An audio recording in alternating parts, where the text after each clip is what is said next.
လာခဲ့လာဒီလာကုန်းလာ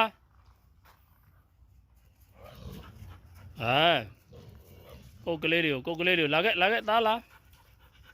ချင်းလာဘယ်နှကောင်ရှိတာတော့8ကောင်ပြည့်သေးဘူးလေဒီမှာ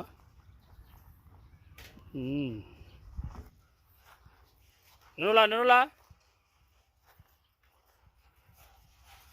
ဟဲ့လာ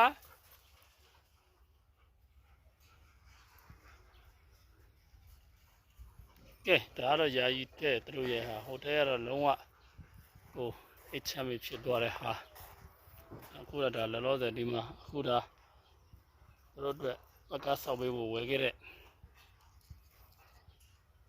ဟော်လိုချောင်းလေး9 သိန်းကျော်တယ်ဗျာမီလာမြေဘိုးနဲ့17 သိန်းကျော်သွားပြီနော်ဒီ